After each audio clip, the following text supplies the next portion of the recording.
Do marido castrado, a briga entre os advogados de Flor de Lis, vamos ainda conversar sobre a saída do Alexandre Nardoni da prisão, o playboy do Porsche que quer ir para o Projac das celebridades criminais e muito mais. Sim, claro, Suzane continua na pauta, ainda mais agora que Daniel Cravinhos resolveu pedir perdão para o seu ex-cunhado Andreas von Richthofen. Apertem os cintos que o podcast começou. O Nardoni saiu. Ele fez o teste de Rorschach? Não fez. Não, eu até fiz um post hoje no blog dizendo que a Ana Carolina Oliveira até pergunta, eu conversei com ela ontem, ela fala, eu queria saber que privilégios o Nardoni tem para sair sem fazer o teste, sendo que a Suzane passou 4 anos lá presa fazendo o teste, né? O aberto dela atrasou 4 anos porque ela fazia o teste e não passava entre aspas, tipo, não tinha êxito no texto. A própria Elise também, ela saiu incondicional, ela não saiu em regime aberto. Ela fez o teste, mas ela não quis esperar o aberto. Ela encheu o saco do advogado dela, que saiu no livramento condicional. Sim. E aí o Nardoni saiu, cara. Eu acho que é mérito do advogado dele. O Nardoni é defendido pelo Roberto Podival, que é um excelente criminalista. Sim. Tipo, ele tá até naquela matéria lá que eu fiz dos melhores advogados estrelados do Brasil. Eu vi porque o que acontece? A saída dele virou uma briga jurídica. Então, o promotor que acompanha a execução penal do Nardoni e a banca lá de advogados dele estão brigando nos tribunais porque ele saiu sem fazer o teste e o Ministério Público acha que não. Nardoni tá bombando. Ele sai, ele deveria... Ou você está falando que você acha que é um parabéns, digamos assim, para a área jurídica do Nardoni. Sim. A Ana Carolina Jatobá, ela fez o teste do Rorschach? Ela não fez o teste. Ela também não fez? Não, ela não fez, mas o promotor estava me explicando lá. É o seguinte... A Ana Carolina, como personagem no crime, ela é secundária. Quem é o protagonista é o Alexandre Nardoni. Primeiro que ele era o pai da menina. Bom. Segundo que a menina estava sob a responsabilidade dele. Terceiro que quem jogou a menina pela janela foi ele. Mas então, quem enganou foi ela. Então, mas é meio cruel, mas assim, só para você... A letra da lei, ela considera esses agravantes, considera que relação você tem com a vítima. Então, quando você bota na balança, apesar dela ter esganado, o que é algo muito cruel, na hora ali de você submeter ela a exames para poder sair, ela leva vantagem. A lei Henri Borel seria diferente, porque a lei Henri Borel agora ela seria enquadrada da mesma magnitude do pai, mas no retroage. Então, na época do crime da Isabela... Ela só retroage para melhorar. Para beneficiar. Para melhorar. Para beneficiar, né? mas para prejudicar ela não retroage. Dependendo também, eu já vi umas exceções que retroage para prejudicar quando é processual, quando são questões processuais, pode retroagir. Mas, enfim, pode retroagir para prejudicar. E aí é o seguinte, ele não fez o teste, ficou uma brigaiada lá, na época dele ir já pediu esse teste de Rorschach para ele ir para o semiaberto, só que o promotor estava me explicando, olha, para sair do fechado para o semiaberto, onde ele vai ter aquelas saidinhas, dá para liberar sem um Rorschach. Porque também vamos combinar que não tem psicólogo a dar com pau fazendo o teste de Rorschach. É meio burocrático, é caro. Todos os homicidas têm que fazer o teste de Rorschach para aberto? Não, só faz o teste de Rorschach. Primeiro que não é obrigatório, ele é uma indicação. O juiz que pede? Geralmente é o promotor que pede e o juiz acolhe o pedido do promotor. É difícil um juiz partir dele, porque o juiz ele fica lá só... ele, na verdade, ele tem que ser, como é que fala? Só solicitado, tem uma palavra, provocado. E aí, até me perdi. Não, eu estava perguntando se todo mundo tem que fazer o teste do Rorschach, você falou que não. É só quem comete crimes violentos contra membros da própria família, quem comete crimes sexuais e quem comete crimes em série. Então, por exemplo, o Thiago Brenas, por um dia sair, ele vai ter que fazer, porque ele fez crimes sexuais. Sim, e em série. E é em série. O Nardoni porque ele matou a filha. Porque ele matou a filha. A Suzane, o pai e a Matou mãe. o pai, a Elise e o marido. É. A Flor de Lis teria que fazer? Coitada, a Flor de Lis, acho que ela vai morrer lá na cadeia, porque ela tem 60, foi condenada a 50. Para ela poder começar a pedir semiaberto. Vai demorar pra caramba. Tipo, vamos supor que ela saia... Mas ela não tem uma coisa quando chega aos 70, dá uma diminuidinha, nada, não? Não. A bichinha vai ficar Porque lá. ela é assassina, né? Tá. A Flor de Lis, ela tem 62. E aí ela foi condenada a 50. Vamos supor que ela cumpra a metade. 25. Você está falando que ela vai sair com 82. É 87. 87. E aí como é que vai botar o... E ela ainda tem um outro detalhe. Segundo relatos dos advogados dela, ela tá super mal, né? Tá doente, tá imunodeprimida. Mas está namorando. Não, tá mais. Então a gente vai chegar na Flor de Lis. Porque a Flor de Lis, não, a Flor de Lis tem todo os bastidores. Sim, vou até anotar aqui, porque senão tipo, tá, não, mas fica tá aqui. desgovernado. Não, as 3 mulheres assassinas pelas quais a gente tem sempre que passar por elas. E isso, coitada, não tem nada pra falar dela. Então, mas a gente vai chegar nela também. Agora vamos... Eu só descobri que ela tá namorando um pintor. Aí, ó, já tem alguma coisa mas aí, tipo... É que não dá, Beto, na boa, não dá pra ficar acompanhando depois de que lança o livro, a não ser que vai lançar outro livro. A não ser que ela faça como ela fez o ano passado. Este ano, que eu já estou me perdendo no tempo. Foi no ano passado que teve todo aquele rolo de Uber. Na verdade, acho que foi retrasado, né? Não, não pode ter sido 2022, tem que ter sido 2023 ou 2024. Ah, é que 2020... É um ou outro, mas assim, tudo bem. Então vamos lá voltar para Alexandre. Então ele não fez o Rochat, ele deveria ter feito. Deveria ter feito. Aí, o que acontece? Quando estava no momento crucial para fazer o teste, porque em algum momento ali que brecou a progressão de pena dele, em algum momento os advogados disseram, quer saber, faz o teste. Só que ele não tinha como fazer.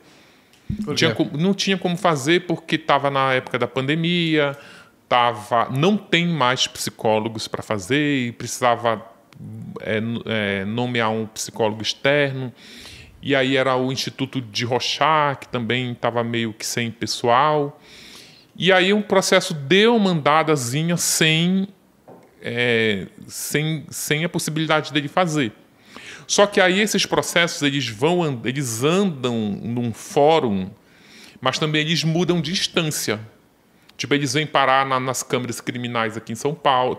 O do Alexandre está no DECRIM de São José dos Campos. Não está nem em Taubaté. Porque é ali perto também. É, que aí vai distribuindo, perto, distribuição. Está tudo ali. Da Suzane estava em Taubaté, por exemplo.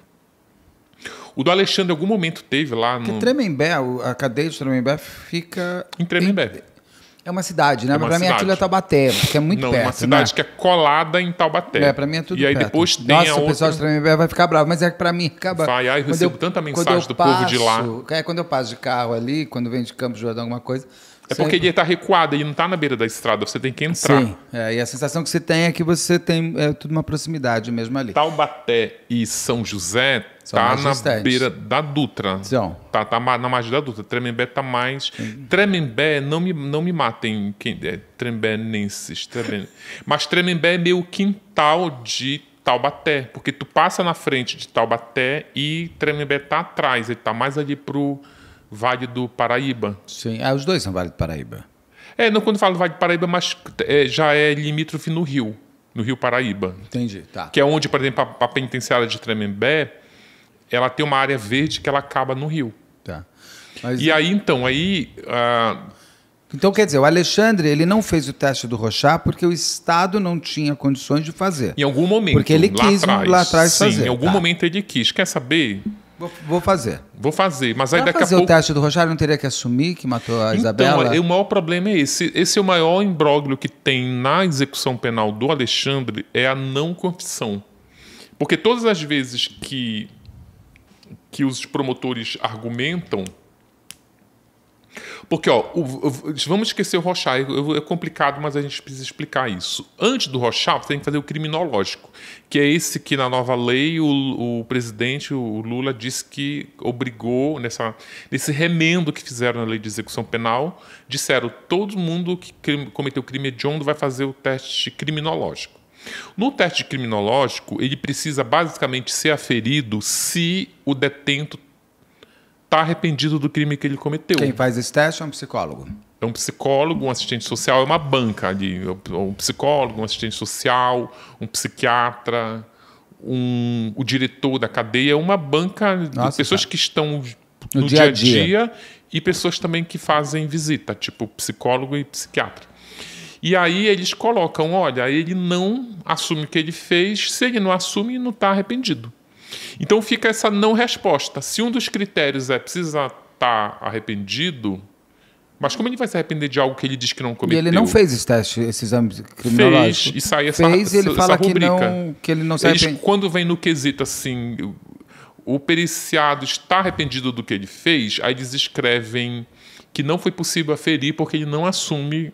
Como ele não confessa, ele não tem culpa. Culpa nenhuma, logo ele não tem arrependimento. Aí fica essa lacuna, esse lapso que eles chamam.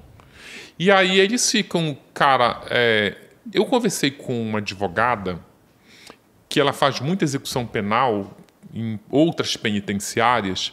Ela estava me falando, olha, eu oriento as minhas clientes a confessar, mesmo quando tu não é réu, confessa, chega aqui na execução penal, confessa, para tu sair mais rápido. Porque isso empaca. Isso empaca. A não ser que tu tenha um advogado muito bom.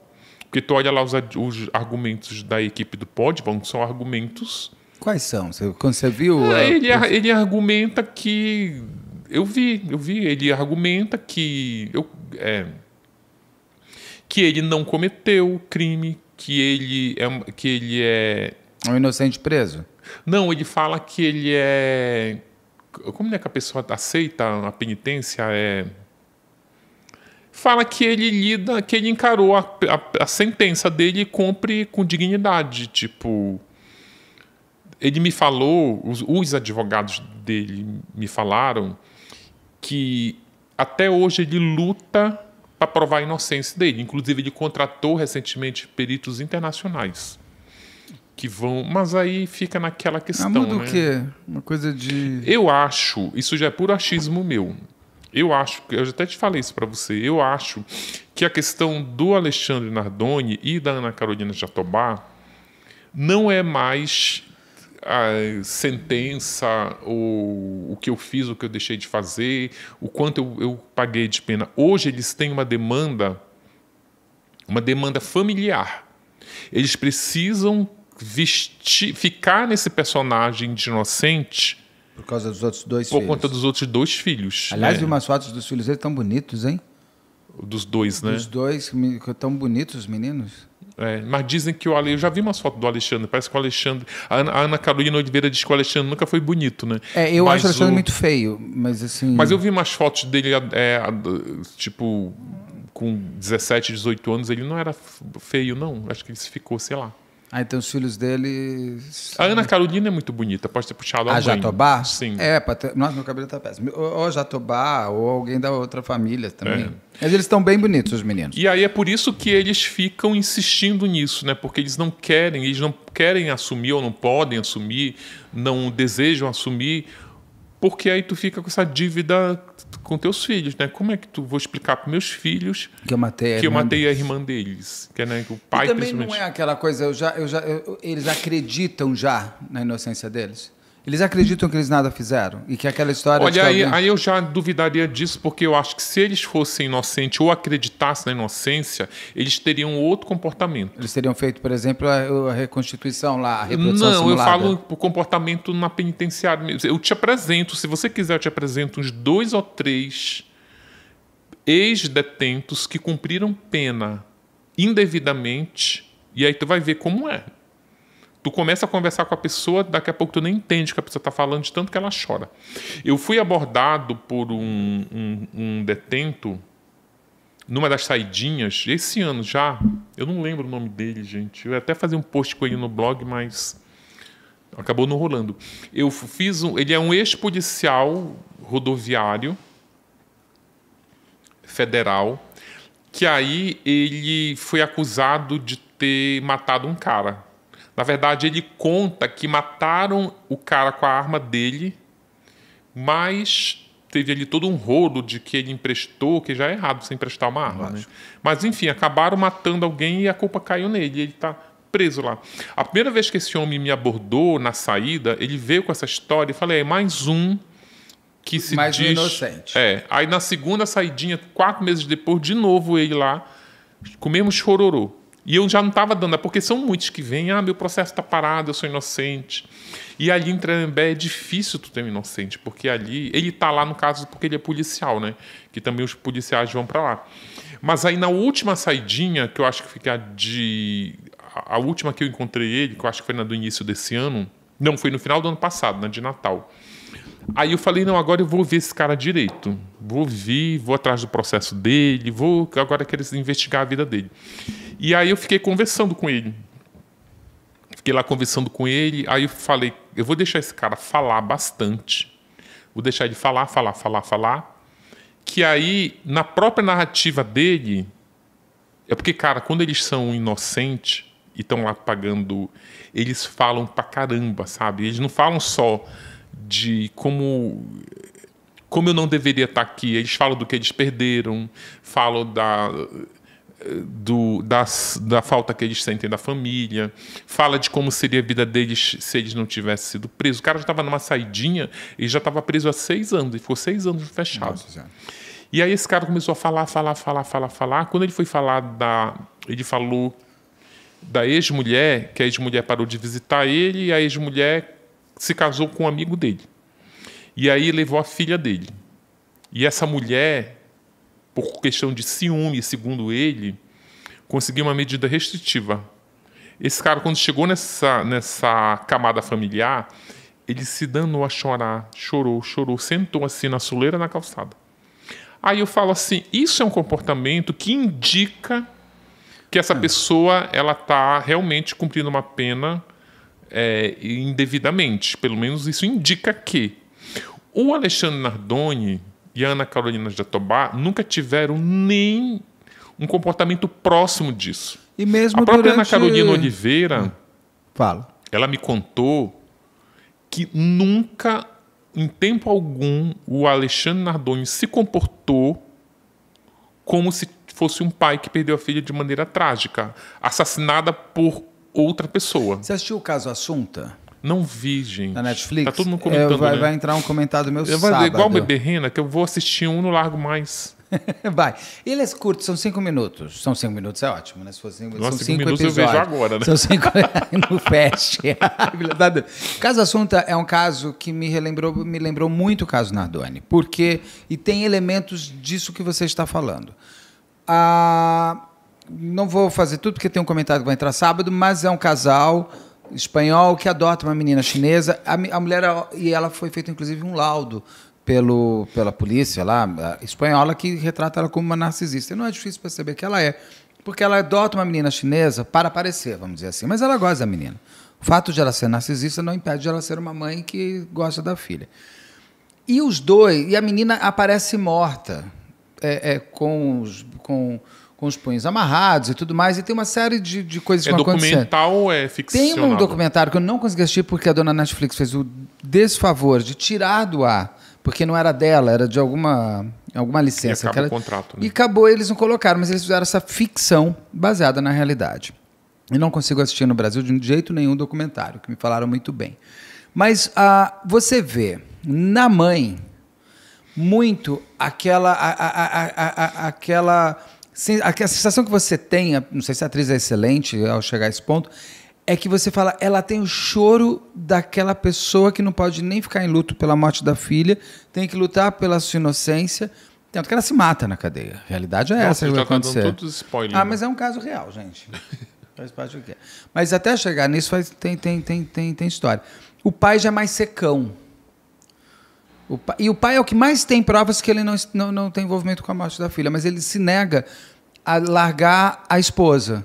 Então, ele se nega durante o julgamento em si, os advogados dela falam, se separem, se esqueçam, porque você tem que apontar para ele e ele tem que apontar para você. E eles não se permitem fazer isso, principalmente o marido, que já era ex-marido, eles tinham se separado. Mas você vê nos dois aquela indisposição que a pessoa inocente tem de estar sendo acusada pela morte da própria filha. Sim. Na verdade, tem uma sobreposição de dor. A primeira dor é, eu perdi minha filha. E de maneira trágica. Ela foi jogada da minha casa, do 6º andar, e morreu. Primeira dor é essa. No caso do Nardoni. No caso do Nardoni. Segunda dor é, eu agora estou sendo acusado de matar minha filha e eu sou inocente.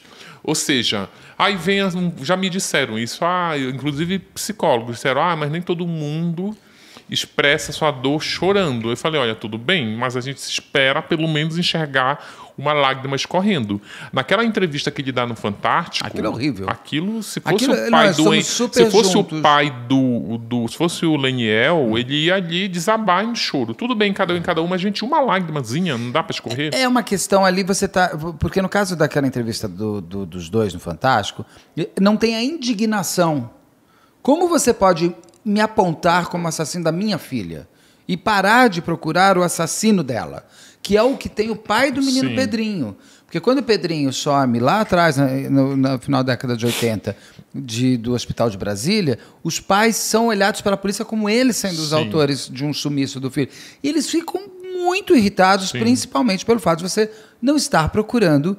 Você está perdendo tempo me olhando. Vá procurar o outro. Vamos fechar o Nardoni? Eu só queria fechar o Nardoni dizendo o seguinte, que ele pode ser preso a qualquer momento, novamente. Ele está em liberdade. Ele tá no regime aberto. Naquelas regras lá, não pode sair de casa à noite, fim de semana fica em casa, tem que trabalhar e tem que comparecer no fórum.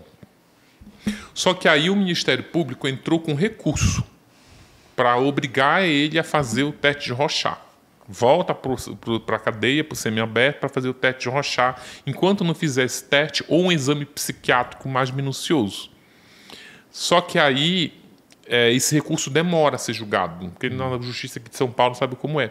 Aí eles entraram com outro recurso, com uma cautelar, para pedir imediatamente, em caráter de liminar, para ele voltar para a cadeia, pelo menos até esse recurso que vai demorar a ser julgado. Então tá na mão. Pode ser que ele volte. Pode ser que ele volte em caráter de liminar ou não. Mas eu conversei com o promotor um pouquinho antes de eu vir para cá, ele disse que se não... Pode sair uma decisão até segunda-feira, mas que se a decisão for que ele fique no aberto, ele recorre ao STJ. Tem uma outra questão aí também, que aí isso eu acho um tapa na cara, só para encerrar o caso Nardoni, que ele passou muito pouco tempo. Todos os promotores batem nessa tecla. Quantos anos ele ficou? 30 anos e ficou 16.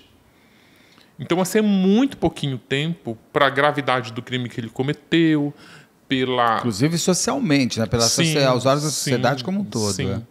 Existe uma corrente, eu já vi muitas decisões de juízes falando da repercussão do clamor social, do caso de mídia, que eles merecem, eles devem ser usados como exemplo.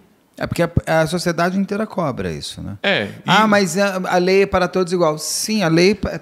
Mas só que no caso deles, todo mundo sabe o que está acontecendo. Sim, então, e você fez algo que repercutiu, ou seja, tá tudo na tua conta, né? A mídia não tem culpa de nada, a culpa é sua que foi lá. No caso, a Assunta, você vai adorar a parte da imprensa. Ah, é? Ela tem uma coisa bem importante lá. A gente vai sair, peraí, vamos aqui. Eu fiz um roteirinho, é bom que um tá enganchando o outro. Então, já você falou da Família Gonçalves, então vamos pro Maníaco agora. Vamos pro Maníaco. Que o Ulisses vai lançar um livro que eu tô louco, ele fica me mandando coisa o tempo inteiro, assim, olha, tô aqui. Eu tô louco para ler esse livro, eu pergunto sempre pro Paulo, da Matrix, e aí, teremos quando o livro? Daí o Paulo fala, olha... Nossa, ele me cobra... Quando você acha que sai? Eu vou ler antes, né? Eu vou dar uma acelerada nele agora. Quando você terminar, eu vou ler para te entrevistar. Eu tava até, não sei se eu comentei com você isso, eu já estava muito adiantado, mas aí quando chegou para falar da infância dele, das origens dele, apesar de eu ter muitos documentos, muitos Maníaco relatos... do Parque, Maníaco viu, do Parque. Eu me deparei com uma lacuna, sabe? Tipo, eu preciso ouvir gente. Eu preciso sair dessa questão de processo, de laudos... Porque os laudos psiquiátricos dele são muito ricos. Ele conta em primeira pessoa como foi a infância. Está tudo lá. Está tudo lá, escrito nos laudos. São 8 laudos que tem. Só que aí eu não me contentei só com os laudos.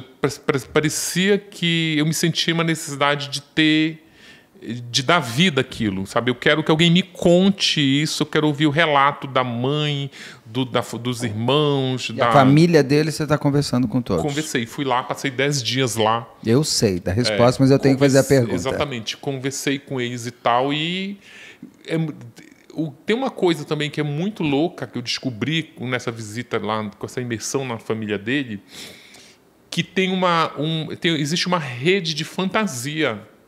Tem coisas que estão no laudo relatados por ele que são fantasiosas. Eu vi uma entrevista da mãe também num desses laudos feito por 2 psicólogas, em que a própria mãe fantasia.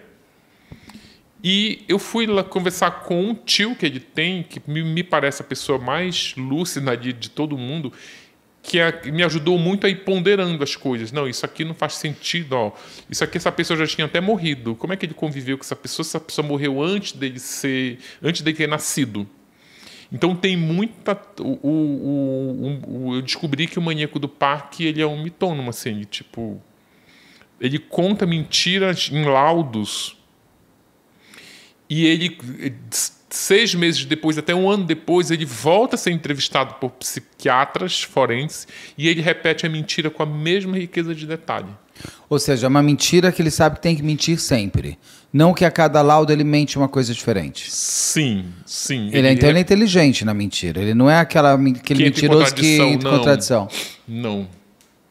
E nos laudos dão o quê? Psicopata mesmo. Daquele psicopata. Análogo à psicopatia. Análogo à psicopatia. Tanto que ele foi considerado semi-imputável. Ele foi considerado semi mesmo, semi. né? Isso dá o quê para ele? Isso não dá nada, porque o que muda muito é ou tu é inimputável. Põe só o microfone mais para tua ou tu é imputável ou inimputável. Para quem não sabe o que é isso, é se você... É doido ou não. Se você pode ser julgado... Na verdade, é um pouquinho mais. É se você entende pelo que você está sendo julgado. Se você tiver um discernimento... E o que você fez. Se você tem noção, não foi surto... Se você tem noção de que isso aqui está acontecendo e para que isso está acontecendo. O tribunal do júri, julgamento, depoimento... Tio Paulo, a Érica está claramente... essa mulher vai ser inimputável. Ela é inimputável. Não, ela é. Ninguém pega a mãe e fala... E não é que ela está tentando enganar. Aquilo não é um crime. Eu não entendi. Agora, o maior erro é que as pessoas acham que é uma vantagem ser considerada inimputável e não é. Dependendo do que você fez e se você for considerado inimputável, você fica preso para sempre. Mas não tem mais manicômio judiciário. Tem, você vai ficar em ala hospitalar psiquiátrica. Mas, por exemplo, lá eu fiz essa incursão agora ali por São José do Rio Preto, Guaraci, os municípios ali ainda tem... Mas eu acho que você não põe mais novas pessoas. Você tem ainda aqueles que... Mas aí, se tu for considerado inimputável para algum lugar, a casa de custódia não existe. Então, mas vai para a ala psiquiátrica de um hospital. Fica em tratamento, depois você... Então, que para mim só... depois você vai fazer eu acho que só está mudando o nome. Não, você vai sair... sabe aquilo que... Lembra que teve um tempo atrás aquela coisa? Vamos acabar com os manicômios, porque... Mas é isso, não se passado. usa... Não, antes já tinha tido isso. Já tinha tido? A gente está falando... Estou falando do manicômio judiciário. Isso. Antes de acabar com o manicômio judicial, na década de 2000... Acabaram com os hospícios. Os hospícios, que já, se falar hospício, isso tinha cancelado. Mas eles ainda existem. Eles ainda existem, só mudaram de nome, só mudaram de... Eu visitei 2 recentemente que, gente, só mudou de nome. Porque aqui só tem pessoas com transtorno mental... Criminosas. Não, falando de hospício.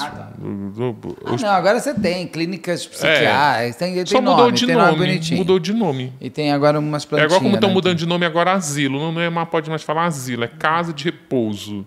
Mas, desculpa, só está mudando o nome, mas o tipo de tratamento, o tipo de pessoa que está indo para lá... Continua sendo tudo igual. Até o prédio.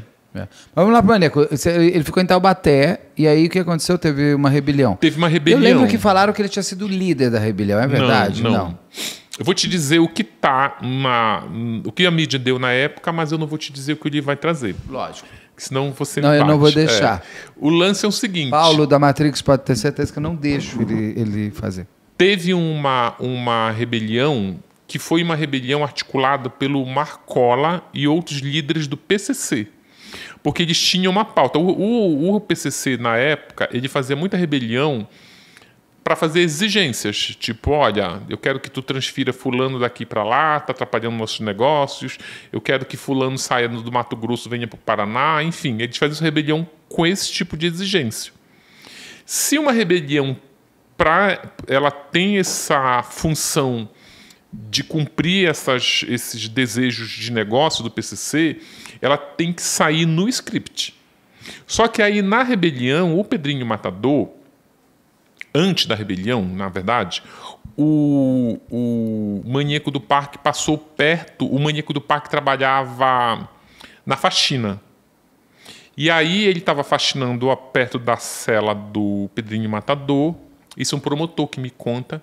E aí o Pedrinho Matador, que tinha essa função social de matar os bandidos que ele julgava que não merecia morrer, ele ameaçou o maníaco do parque. Ele disse, olha, na primeira oportunidade eu vou te matar. E o Pedrinho Matador chegou a pedir para um promotor para deixar a cela dele aberta, porque ele queria sair para ir lá matar o maníaco do parque, que era um favor. Isso que ano? 2000? 2000. Ou seja, 2 anos depois. Pouquinho antes dele ser julgado. Estava entre... Porque o maníaco do parque foi julgado várias vezes, né? Foi julgado de 98, Foram blocos de vítimas. O crime é de 98. E aí, 2000... Na verdade, o crime é na década de 90. Ah, não, os crimes são. Mas ele é preso. De 94 a 98. 98. Descobrem o cemitério dele em 98. Aí ele tem julgamento acho que até 2002 ou 2001. E aí, nesse intervalo, o Pedrinho Matador ameaça ele, eu vou te matar. O maníaco do parque vira dar uma cuspida na cara dele. Nossa, que bonito. E aí aumenta mais a ira do Pedrinho. Só que aí, quando tem a rebelião, ele anuncia, cara, eu vou aproveitar a rebelião aqui, articulada pelo PCC, e vou matar o maníaco do parque, que estava entre esses julgamentos. Ou seja, o maníaco do parque estava na mídia generalizado. Jornal Nacional, Fantástico, tudo quanto era jornal impresso. E aí, quando o Marcola descobre que o Pedrinho Matador vai matar o maníaco do parque, eles vão lá e dão de dedo na cara do Pedrinho. Se você matar o maníaco do parque... Porque não ia ser bom, não, né? Ele vai morrer você. Claro, porque qual era a leitura do Marcola, que naquela altura já era CEO do PCC e era uma pessoa cheia de visão de negócios. É ótima. Ele falou... O que ele pensou? Se nós estamos fazendo uma rebelião para que o governo atenda uma pauta de reivindicação. E olha que as rebeliões dele eram violentas. Essa rebelião, para tu ter uma ideia, eles degolaram um preso. E eles, quando a juíza, que por incrível que pareça... Eles fazem um empilhamento do corpo, é horrível. Olha como o mundo é pequeno. Os personagens estão tudo na mesma novela. Que era a Sueli Zeraik, que é a mesma juíza da Suzane, do Roge, do Nardoni. Aquele lá, quando liberta ou não para semi-aberto, que é só um número. Exatamente. Ela era a juíza corregedora dos presídios. Então, quando tem a rebelião, é ela que é chamada para fazer aquilo parar. É ela que é cobrada para aquilo. Claro, tem a polícia, mas negociação é com ela. Ela foi lá. E aí disseram, tem um preso degolado. Ela disse assim, não, isso não é verdade. Eles pegaram, chutaram a cabeça do preso para perto dela. Nossa Senhora. E esse era o nível de rebelião que o PCC fazia. E aí, quando o Pedrinho Matador decidiu nessa Torre de Babel matar o maníaco do parque, o Marcola logo pensou, se matar o maníaco do parque aqui, toda a imprensa inteira vai noticiar a morte do maníaco do parque. Tu lembra para tu ver como ele tem uma visão de marketing, tu assistiu? Não, e aí o governo vai ter que responder muito mais forte. Vai virar muito mais pesado a manchete, maníaco do parque morre rebelião, óbvio, do que rebelião do PCC termina com 2 mortes. Exatamente. Tu assistiu O Homem que Copiava, aquele filme com Lázaro? Amo. Tu lembra que eles vão explodir que ele faz a loteria, é do Jorge Furtado, que ele faz a loteria, tu lembra 1, 2, de uma 3, 4, 5, 6. Uma cena que passa despercebida, que eles vão explodir um prédio e eles colocam uma galinha dentro do armário? Aí agora eu vi quando lançou. Então, tem essa cena nesse filme que aí eles vão, é o Lázaro Ramos, eu esqueci o nome da atriz, Ramos é ótimo, a Leandra Leal, que eu amo. E aí eles vão matar, eles vão explodir um prédio. Eu acho que eles vão explodir esse prédio, se eu não me engano, para eliminar provas e não sei o quê.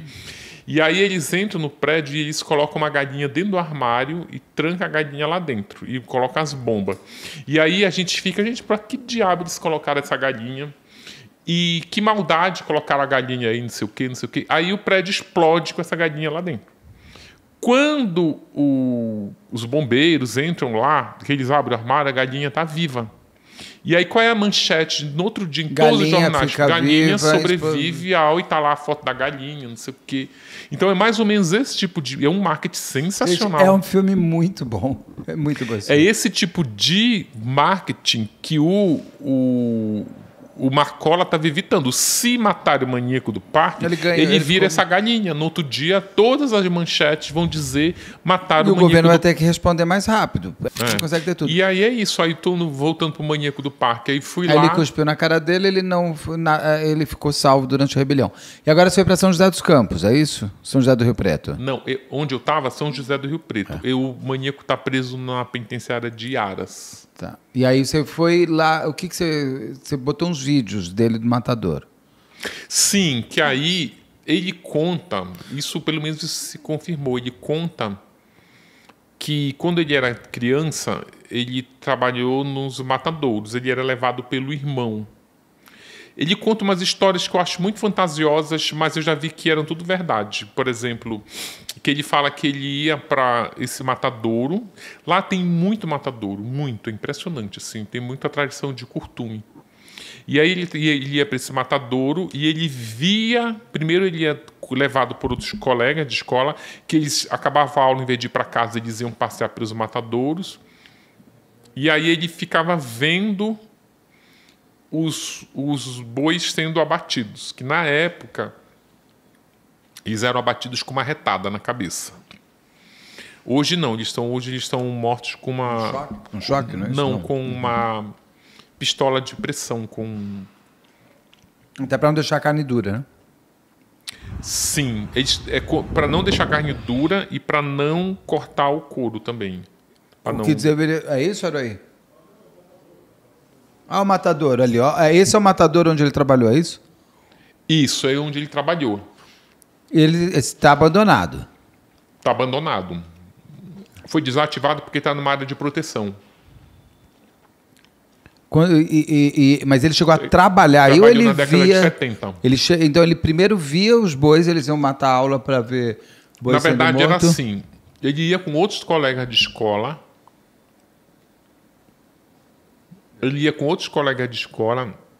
Que ficavam vendo. Tinha um funcionário lá, que eu esqueci o nome dele, que ele era um deficiente físico. E os meninos criaram ali uma amizade com esse cara. E esse cara colocou os garotos para trabalhar, incluindo o maníaco. Eles trabalhavam primeiro limpando o local onde os bois eram esquartejados, que ficava muito sangue no chão. Está bem em ruínas. Você conseguiu encontrar gente que trabalhou Sim. ou foi amigo do maníaco? Sim. Porque na frente dessas ruínas, tem um outro complexo que tem frigorífico, matador, curtume, que aí os caras que trabalhavam aí com o maníaco estão trabalhando lá. Para eles, como é saber que trabalharam com o maníaco do parque? Ou para a família? Eles ficam muito revoltados. Inclusive, um deles lá, o negócio é bem estragado, né? Eles ficaram bem revoltados, porque, primeiro que eles foram super simpáticos comigo, mas eles faziam questão de dizer que essa característica, esse perfil assassino dele, não tem nada a ver com o matadouro. Porque, eu entrevistei um cara que trabalha há 40 anos lá, só na função de executar, que eles chamam de marreteiro, de abater o boi, e ele diz, olha, isso aqui é o meu trabalho, mas eu adoro, porque tem muita uma corrente que diz assim que quem faz esse tipo de trabalho é desumano. Não, mas todo mundo come carne como? Ele fala isso, ele fala um negócio engraçado. Todo que mundo ele vai lá fala, no McDonald's, come ele fala hambúrguer. Que ele tem um Instagram que ele fica colocando as coisas. Não, ele não bota ele matando os bois, mas ele bota o dia a dia dele no trabalho e tal. E aí, como sabe que é um matador, diz que o Instagram dele fica cheio de gente dizendo que ele não vai pro céu, que aquilo não sei o que, os animais, não sei o que. Aí ele fala que essas mesmas pessoas são aonde ficam perguntando depois onde é o rodízio de carne mais barato. Pois é. Assim, as pessoas acham que a carne veio como? Né? É uma coisa assim, eu não entendo isso. Não dá pra... Alguém vai ter que fazer esse trabalho. A jujuba do Vilela é mais gostosa que a sua. Essa essa na jujuba é uma goma, né? É uma cobrinha. Como você não gosta, a próxima eu te trago a jujuba. Você falou que você não gostava mais de jujuba? Não, eu não gosto, não, mas tá aí pra comer, eu tô comendo. Então, você que me falou que não sabe por que todo mundo... Não, eu não sou fanático, como ficavam Como dizendo. todo mundo achou que você era fanático. Mandando jujuba. Tem ainda aí, Agatha? Não, eu tô brincando, relaxa. Bala de goma? O jujuba tem? Ela vai te trazer também, agora você vai comer. Nossa, sai gruda no dente. Né? Gruda, é uma coisa. Mas ela é azeda. Ela é um azedo que eu adoro. Gente, eu comi uma nos Estados Unidos tão azeda que depois que eu fui lá ler a embalagem, tu tinha que saber quanto tempo tu aguentava ficar com a jujuba. Ela era meio azeda, meio apimentada. Aí... E eles são revoltados Eles são revoltados porque é chocante. Eu fiquei um dia inteiro nesse matadouro para entender como era o negócio. Que isso vai estar descrito no livro com uma riqueza de detalhe impressionante. E eu precisei vivenciar aquilo. E é um negócio muito chocante. Eu nunca tinha visto, nem vídeo, nem nada, a forma como, mesmo que seja uma forma lá humanitária de abater, mas... E eu vi também que com as 3 formas, com a pistola pneumática, que é uma pistola que eles encostam no... Você viu em si acontecendo, tá? Vi. É que tem um outro vídeo que eu acho que eu mandei para você, não mandei? Você mandou... Agora, para mim, você mandou só isso. Você mandou... Eu não mandei um no matadouro? Eu acho que eu não quis te chocar. Não, nem vou mostrar aqui, não dá. Não, mas para você eu mandei ou não? Eu acho que não, Ulisses. Não. Eu acho que eu não mandei. Não precisa mandar, É. não quero ver. Não, me deixa eu continuar comendo Não, meu mas ele filé mignon. não é sanguinolento, sabe? Não é, tipo... Não, o Aru vai gostar porque ele é engenheiro agrônomo. Eu não gosto, não. Mas, enfim, aí é um negócio chocante, mas aquelas pessoas que trabalham lá, elas não têm nenhuma tendência a fazer com pessoas o que elas estão fazendo com... Olha, agora tá... Obrigado. Veio até no coração pra você. Ai, gente, assim que se queria uma lenda. Agora tem a jujuba. E aí eles ficavam revoltados que aquelas pessoas que trabalham executando animais, abatendo animais, mas elas não são... nenhuma se transformou em assassino. Só que eles dizem, o maníaco ele veio para cá porque ele já tinha esse instinto dentro dele. E esse instinto, ele só se alimentou... Ele trabalhou com quantos anos? Ele trabalhou lá, ele começou aí com 9, olhar. Aí depois, com 11, ele começou a trabalhar. E com 12, segundo um amigo dele, que está lá até hoje, ele pegou uma marreta e queria trabalhar na... Ele queria matar o boi. Queria matar com os bois. Mas ele não ficou nessa função. Primeiro que ele era um garoto e precisava de uma força bruta para... Não é... A marreta... Ele dizia lá no depoimento que a marreta pesava 25 quilos, mas é mentira, pesava 5. E aí ele não conseguia. O jeito que você fala é mentira. Imagina, eles dependendo do frigorífico, um único marreteiro, ele chega a bater 400 bois no dia. Nossa Senhora. Como é que vai carregar? 25 quilos. E eles morrem levam de 3 a 4 marretadas. Então multiplica. E hoje não tem mais isso, né? Não, hoje tem a pistola pneumática, isso daí. mas às vezes eles não morrem com a pistola pneumática e ele não empacar lá na escala industrial eles dão a marretada para se livrar. Eles usam até uma lança também como perseguição. Não, para de descrever o povo. Não, tá bom, tadinho, boi morre, tá. Não precisa matar assim. O que isso tem a ver com o maníaco que já era doente naquela época? Um psicopata já exercendo prazer e ainda ganhando uma grana. E ele costumava, algumas mulheres, ele assassinava lembrando desses bois. Porque ele fala isso? Ele fala, na verdade, que a gente está falando de uma mente doente, né? Então não dá para tu buscar muita lógica nisso. Mas o que ele conta é que, a princípio, ele ficava com pena dos bois. Ele diz isso, eu ficava com pena, eu passava mal. Eu só conseguia entender, para eu entender o que aqueles animais estavam passando e por que aquilo era necessário, eu tentei me colocar no lugar daquelas pessoas que estavam abatendo os animais. Eu queria saber o que eu ia sentir fazendo isso. Se eu ia parar de ter pena, por exemplo, dos animais. Porque ele diz que ele estava com pena de não conseguir ele chega a ter pena? Sim. Ele chegou a ter namoradas mesmo? Ou foi casado mesmo? O Maníaco, você pode contar isso ou vai deixar para o livro? Eu vou te contar só um pouquinho. Tá. Ele namorou. Ele está, inclusive, namorando uma mulher atualmente. Ele namorou um cara também dentro da cadeia. Mas, ele já tinha namorado homens também. Homens, né? É aquilo que você falou, que explicou muito bem no livro da Suzane sobre o Christian, que a sexualidade... A sexualidade ela é fluida. Ela é fluida ali dentro, porque você só convive com aquilo. Depois, quando você sai, você volta a ser hétero ou homossexual, dependendo da sua característica. Com a diferença de que, segundo o Christian, é bom deixar claro que, segundo ele nunca tinha tido relações homoafetivas até ser preso. Ele assume que teve uma relação com a Duda, mas tem uma coisa engraçada que o advogado dele usa até um termo que ele diz que foi desplugado. Desplugou e plugou de novo. Aí nessa desplugada ele... O Daniel não ficou todos os anos relatos da cadeia... Não,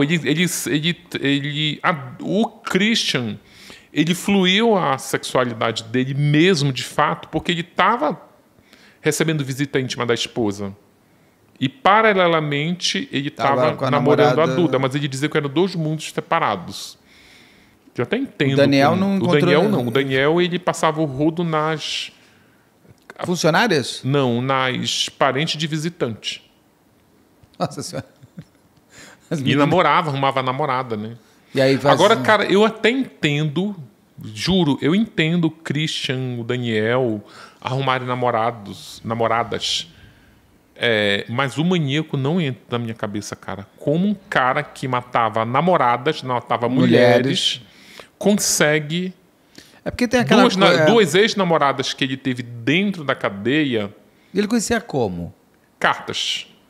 Ou seja, elas procuraram ele. Procuraram. Ele foi realmente recordista de cartas. Não dá para bancar isso que ele era recordista. Ele recebia muitas cartas. Eu não vou botar que ele era recordista porque eu precisava saber qual é o segundo lugar. Cadê o ranking? Como é que é o ranking?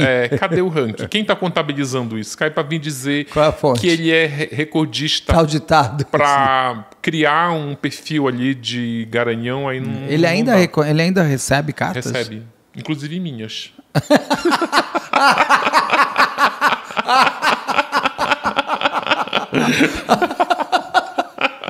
Mas eu acho que você não manda com a mesma intenção. Não. Você sabe que tu manda carta. Eu mando muita carta para preso. Quando eu mando carta. Como é que você manda carta para preso? Eu mando, claro. Sei lá, se eu quiser mandar uma carta pro Robinho. Tem um dia. Olha, eu mando pro Robinho. Eu tiro uma tarde da semana só para escrever. E não pode escrever no computador. Tem que escrever à mão. De respeito, escrever. Tudo bem, mas você pega e você manda assim para o detento no presídio tal.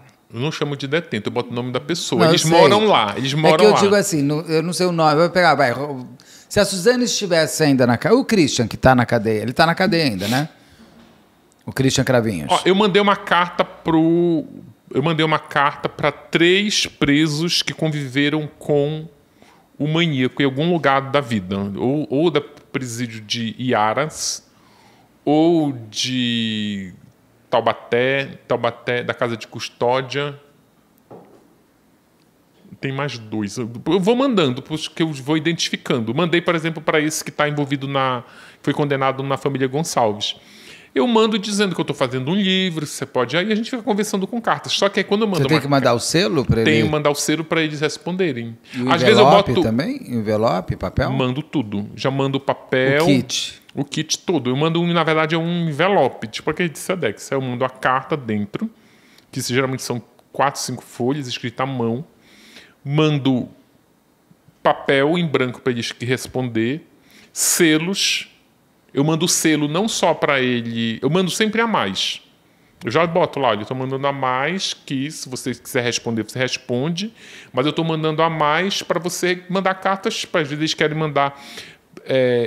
Quando eu comecei minha primeira visita por cadeias, tinham coisas que eles pediam que era assim, parecia kit de necessidade básica, que era selo de cartas, porque eles diziam que tinham sido abandonados lá dentro, eles queriam se comunicar para saber se a pessoa estava viva, a mãe querendo saber do filho. A tia do fogo, por exemplo, me pediu, eu comprei 3 folhas de selo para ela falar com os filhos. E a pilha, eles pedem muita pilha para botar em rádio, botar em... Tá. Então isso, cara, se for lá, o que vocês querem? Pilha? Eu entrevistei a Cláudia Rockler, a mulher do Freezer, depois que ela saiu da cadeia. Eu te mandei, você viu a entrevista? Vi. Eu pergunto para ela se ela recebia cartas de pretendentes. E ela falou que ela recebia, nem abria. E ela ficava muito brava porque impedia de ela receber outras cartas. O preso, ele pode... Ele tem limite? Não é assim, não. Carta ele pode receber de quem ele quiser. Carta. Quem quiser, manda. Tanto que o maníaco do parque recebe lá... Sim, ele recebe todas. Todas. O que tem é SEDEX. Para você receber SEDEX já é objetos. Para você receber SEDEX, tem uma lista de coisas que não pode mandar. Tudo que você manda, carta ou SEDEX, é aberto, lógico, lido por eles. Tem um departamento lá só para isso. Só que aí, o SEDEX, eu, como preso, eu tenho que ir lá e cadastrar na secretaria. Eu posso receber SEDEX de até 6 pessoas. Eu vou botar lá o nome de quem que eu quero receber SEDEX. Eu vou botar o nome do Beto, porque o Beto vai mandar Jujuba para mim. A Jujuba não vai na carta, vai no SEDEX. Boto lá Beto Ribeiro. Aí quando chega a tua caixinha escrito Beto Ribeiro, eles abrem, vê que é Jujuba, elas comem uma, tapa de novo e entrega. Tem que comer uma, principalmente não tem droga na Jujuba, né? Não, eu tô brincando, eles não comem não, mas enfim. Deviam, né? Porque vai que tem droga nisso aí. Vai que é alucinógeno. Não, mas eu acho que tem coisas que pode e que não pode. Na verdade, eu não sei se Jujuba pode, eu usei como exemplo.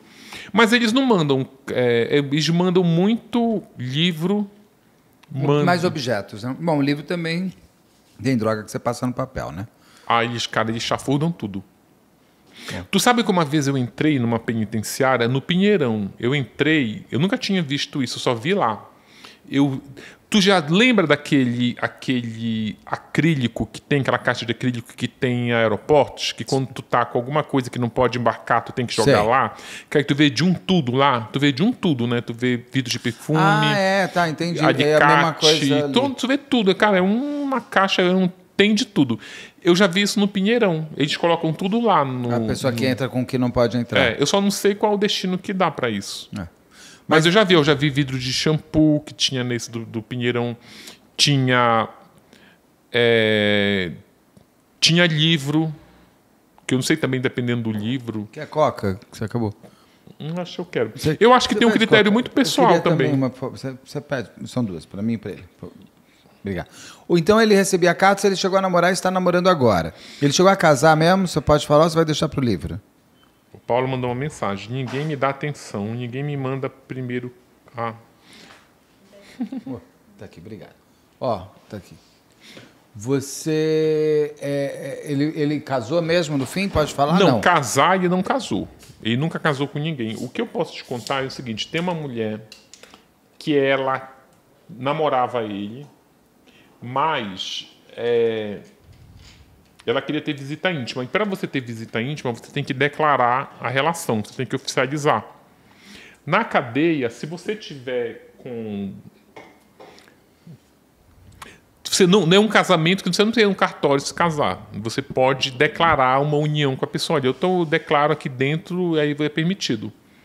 Só que aí tem toda uma regra, né? Tipo, se você não está mais recebendo essa visita íntima... Tu só pode incluir uma outra pessoa para não virar uma putaria dali a 6 meses. Porque tem que estar caracterizada que aquela relação é estável. Você não pode comer uma pessoa por semana lá, da visita íntima. Se for de forma oficial, pelo menos, né? Porque a Duda aí e o Christian... Tá, entendi.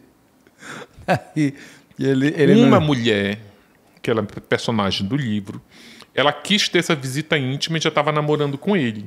Só que a penitenciária disse, olha, só com autorização judicial. Porque o maníaco é o maníaco. Né? Tipo, o maníaco não matou o pai e a mãe, matava mulheres. Visita íntima é pra transar. Ele matava mulheres enquanto transava. Sexualmente, né? Ele tinha um sexo. Crime sexual. Não é só que ele chegava... Não é o serial killer de Goiânia que dava um tiro e saia andando. Não, ele tinha todo um envolvimento emocional, sexual, de tudo. O sexo estava envolvido na morte. Sim. Então... E ela não pôde. Eu fiquei pensando, será que ele não merecia ser castrado ou aquela castração química para... Gente... Assim, não, mas tu sabe que tem isso, né? Falando de castrado, a gente tem que precisar falar do Gilberto um pouco, tá? Mas eu acho que assim, a castração química, só para responder essa parte, castração química, ele vai impedir de a pessoa ter ereção.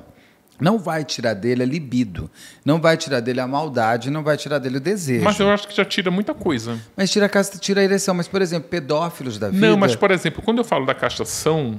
Você está falando dele, eu já estou pensando na vítima. Porque essa mulher quer ir lá dar para ele. Ah, não, mas essa mulher tem que ser, pelo amor de Deus, essa mulher tem que ser amparada, psicologicamente falando. Ela está pedindo socorro. Olha, e Beto, ninguém está fazendo pessoas nada. Não são. Só das que eu cataloguei, eu já cataloguei 4, que também para mim já basta. Olha, das 4 que eu cataloguei, eu vou contar a história só dessas 4. Uma delas... Eu vou até mandar um beijo para ela aqui, não vou dizer o nome dela para não expor, mas uma delas é até uma filha delas. É fã nossa? É fã nossa, é.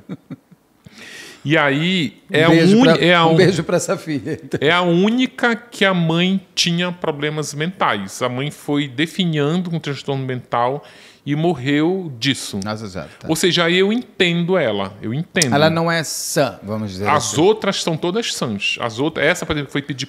Ela teve a outra teve a cara de pau de pedir pro juiz. A gente namora. Ela foi num cartório, declarou união estável, levou o cartorário pro maníaco do parque assinar. Só que quando o maníaco do parque estava quase assinando, declarando união estável com a mulher, saiu a decisão do juiz dizendo, mesmo que se vocês forem casados...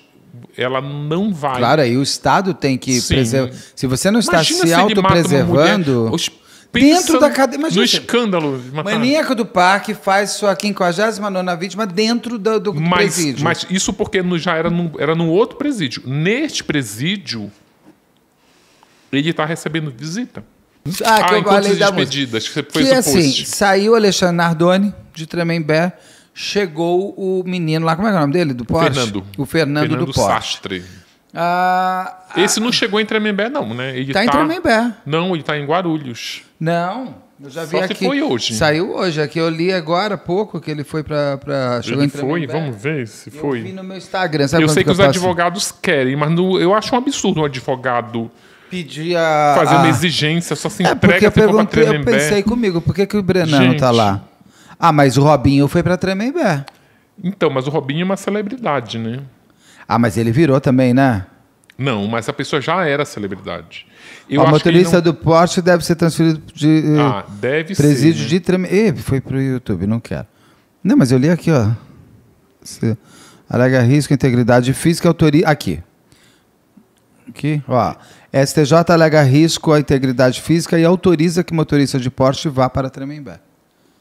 Isso no R7. No R7. Eu acho isso, olha, é o cúmulo do absurdo. O advogado... motorista aqui, ó, no UOL Notícias. De agora. Há 9 horas. A motorista do Porsche é autorizada a ficar preso na penitenciária de Tremembé. Eu acho isso tão absurdo, gente. Por quê? Ou ele escolher, o advogado... Eu acho que não pega bem para Tremembé. Ele escolher para onde ele vai. O cara comete um homicídio, tem esse privilégio, já é todo privilegiado. Concordo. Porque não foi preso em flagrante, não fez bafômetro, ficou foragido. A mamãe levou embora. Teve 3 pedidos de prisões negados, né, 3 negados, e agora exige ainda, vou me entregar, passou 3 dias foragido, agora só me entrega e sou para Tremembé. Pelo amor de Deus, gente. Eu concordo 100% com o que você está falando. Eu acho que não pega bem para Tremembé é o seguinte, ou Tremembé é muito frouxo, ou as outras são muito más. Aquela é Nutella. Então todo mundo tem que ser Nutella, todo mundo tem que ser correto. Não existe que você ter um presídio de 5 estrelas. Porque, e aí você viu que ele fala... Ele chegou uma coisa assim, que eu fiquei muito impressionado na entrevista dele, que a gente estava falando, na entrevista dele do Fantástico, é que ele está acabado. O menino está acabado. O cabelo dele está lá ainda no processo de Elisabel dele. Mas ele... Tá com a cara dele, tá? Óbvio que tá. Ninguém quer ser preso. Você não percebe, quando o repórter pergunta para ele o que você diria para a família da sua vítima, eu pediria desculpas. É quando, como perguntam para o Robinho, quando a Carolina Ferraz fez uma ótima entrevista com ele, e ela pergunta para o Robinho, o que você diria para sua vítima, para a mulher lá que foi violentada por várias pessoas, ele fala assim, eu não tenho nada a dizer para ela, eu não fiz nada. O que eu esperaria de uma pessoa que está realmente com dor na alma por ter feito a morte do outro, assim, eu gostaria de poder trocar de lugar com ele. Se eu pudesse, eu ter ido, ele ter ficado, eu daria a minha vida para ele. Mas aí, eu acho que ele não poderia dizer isso porque ele não assume, né? Ué, ele fala que não estava bêbado. Mas vamos lá, independente se você Ele fala que não estava naquela velocidade. Ulisses, independente se você está bêbado, se você não está bêbado, se não está na velocidade, se não está, o seu carro, você entrou atrás de um carro e matou a pessoa. Você matou. Eu posso estar com o meu carro andando e uma pessoa se jogar na frente do meu carro porque ela quer se matar, inclusive, e eu mato ela atropelando e eu não fiz nada. Aquilo deve ser enlouquecedor. Você ter tirado a vida de uma pessoa. Mas aí vamos falar de estratégia de defesa. Se eu fosse advogado de defesa dele e ele fosse confesso, eu como advogado ia dizer, meu amigo, vamos confessar, já não tem como, confessa, já vai tudo e tal, te entrega, faz tudo direitinho. Aí valeria a pena de dizer isso. Mas aí, se a pessoa não... Ela tá tão fora de si que se bobear quando chegar num tribunal, que ele vai para um tribunal do júri, né, esse cara? Vai. Ele chegar no tribunal, ele vai negar, vai ser um Nardoni na vida. Tudo bem, só que você tem a imagem de ele batendo no carro. Ele é assim... E, de novo, igual o Nardoni que tem a tela na camiseta e nega, né? Se está bêbado ou não está bêbado, você tirou a vida de uma pessoa. Não é possível. Se ele tivesse certo, com razão, deveria ser devastador. Você matar uma pessoa, para quem não tem em si a responsabilidade da vida, deve ser horrível. E coisas assim do tipo, você sabe, o que você me diz sobre as suas outras multas de excesso de velocidade? Sim. Eu não sei que eu tenho. Eu tenho um amigo... Ele não sabe que ele tem uma multa. Eu tenho um amigo que ele atropelou e matou um cara... quando ele tinha 20 e poucos anos. Eu acho que eu nunca mais dirigiria na minha vida. Tu não tem ideia, esse cara ficou com a vida destruída até hoje. É isso que eu estou dizendo. Tu olha para ele hoje, ele tá com o que agora? Uns 45? Ele parece que tem 70. É isso que eu... Nunca e ele nunca não casou, matou a pessoa. Então, ele conta, que eu até acredito, ele conta que estava chovendo, ele estava numa rodovia e alguém atravessou e foi impossível ele... frear. Parar o carro, brecar, tudo. Foi inevitável. Só que aí o cara foi atropelado, ele devia estar sempre tão em alta velocidade, e aí o corpo veio no para-brisa e morreu praticamente no colo dele. Ele entra, né? E aí, tipo assim, ele contou toda a verdade, não ficou lá dizendo nada. Naquela época não tinha bafômetro, essas coisas. Só que aí o cara... pagou lá pela pena dele, ficou... Eu não lembro agora se foi... Em que ele foi enquadrado, mas ele passou 6 anos preso. Nossa, saiu da cadeia, foi recomeçar a vida, foi estudar, morou um tempo fora, voltou. Mas o cara é sequelado até hoje. Por ter tirado a vida de uma pessoa. Exatamente, sonha. Eu já conversei com ele, ele sonha, pesadelo com a cena, ficava visitando, ele fez amizade com os familiares da vítima, e aquilo deixou ele ainda mais perturbado, porque só ficava o tempo todo dizendo como seria a vida dele se ele não tivesse morrido. Trabalhou para ajudar a família, ou seja, o cara... Eu sempre digo o seguinte, quando me perguntam muito assim, principalmente os advogados de defesa, não, mas como é que eu faço? Eu falo, olha, você tem que humanizar um monstro, porque aos olhos de todo mundo, o seu cliente é um monstro. Se ele não fala, se ninguém fala por ele, se você não mostra que ele tem uma mãe, se não tem nada, ele vai só se tornando um monstro pior. Mas tem que ser verdadeiro na hora que for dar a entrevista. A entrevista do moço do Porsche só confirmou o Mauricinho, o playboyzinho. Com o cabelo na goma. O cabelinho na goma. Gente, pelo amor de Deus, sabe? Não sei lá o que você faz. Você vai cabelo de verdade, vai com boné, vai qualquer coisa. Tu sabe o que acontece? Isso é uma opinião, tá? Isso não estou dizendo que isso aconteceu. Mas sabe o que acontece? O quando tu tem um caso desse, de midiático, o advogado, eles ficam na mão do advogado. O advogado inclusive tem muitos advogados que nem gostam que a família interfira muito porque prejudica a defesa. Quando interfere demais, eles botam o ônus na conta até deles. Olha, né, vocês não seguiram... Pois se o advogado diz não dá entrevista, porque vai prejudicar a tua defesa. O cara vai lá dar uma entrevista, o advogado é que nem médico, vai dizer, eu falei para não dar, mas já que tu deu, vamos consertar a merda que você fez. Só que aí o que acontece? Ele estava sendo defendido por uma outra advogada. Eu estava até conversando com essa advogada. Eu me lembro, uma que estava até bonita, assim, de cabo de cavalo, óculos escuros do lado e tal. E aí, ela saiu do caso. Depois que quando ela estava no caso, ele estava recluso, tu não dava entrevista para ninguém. Este advogado entrou no caso, e aí já é o que eu acho. E aí ele quis a visibilidade que um caso de mídia dá. O que ele fez? Ele se pôs para a mídia. Quando você pede uma entrevista dessa, você pede para o advogado. Tu pode até pedir para a família, tu pode pedir para o acusado, mas ele vai consultar o advogado, porque eles querem saber se aquilo prejudicou ou não a defesa dele. Para mim, fica muito claro que aquela entrevista não é nem um tiro no pé, que é um tiro na cabeça. Mas tu vê que o advogado, ele aparece tanto quanto ele no... Não, e aquela cena que... Isso eu falo para os advogados. Se você quer que eu entreviste o seu cliente, você tem que deixar ele me dar uma entrevista. E não ficar uma rede de advogados aqui no meu calcanhar. Você viu lá, né? Eu faço isso. Quando tem advogado aqui de autor, eu revelo o que tem. Mas eu não baixo o guarda. Se vier aqui, vai ter que responder, ninguém pode ficar interferindo. E quando você revela que o batalhão que está atrás do repórter, aquela entrevista... Aquilo já é uma informação de que dá. Quanto media training teve nisso? Sim. E tu sabe o que eu acho bom, o que o Fantástico fez? Que ele mostra não só a entrevista, ele podia mostrar a entrevista editada, mas ele abre para os bastidores. Exatamente. Ali que eu falei. O cara sempre você vê vai atrás, lá, ele levanta, ele volta, fala. ele pergunta, mostra os advogados fazendo assim para ele não responder. É muito o que a Suzane fez lá atrás, quando ela diz... chora. Eles não aprendem, né, gente? Como é que... Não aprende o seguinte...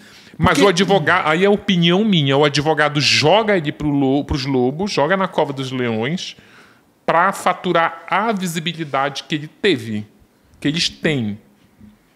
Eu vou te falar, eu não vou te elencar, dar nomes aqui, porque eu não sou antiético, mas muitos advogados que eu procuro para dar entrevista, deve acontecer isso com você também, pedem para eles terem um espaço, né? Porque eles ganham na mídia. Por exemplo, se você tiver um advogado num caso de repercussão como esse daí do Porsche, quando ele vai negociar, ele pondera na mesa a visibilidade que ele tem, porque ele capitaliza outros clientes. A Janira fala isso de forma abertíssima. Eu trabalhei para Flor de Lis. Não é pro bono, é aquela causa de sucesso lá, que desagradou lá o Fausto. Eles trabalham com causa de sucesso. Se você tiver êxito, tu me paga X. Sim. Se tu não tiver êxito, tu não me paga nada. Mas ela está faturando. Aliás, ela faturou. Ela fala isso abertamente. Eu consegui novos clientes por conta da Flor de Lis. No caso da Janira, além de tudo, eu me simpatizei muito com ela na força que ela tem, no olhar e no crer. Ela crê, sim, de fato, que a cliente, que a Flor de Lis, eu acho é ela inocente. muito honesta. Ela é muito honesta. E aquela, aí vai para o documentário da HBO, que foi onde eu a conheci. Eu não a conheço pessoalmente, só conversei com ela uma vez. Eu conversei com ela uma vez, só por telefone, muito rápido, mas eu acho ela uma mulher muito interessante. Eu acho ela uma mulher, e ela tem uma lucidez como advogada, que é de crer de fato. Eu tenho dúvida se ela entraria num caso que ela não acredita.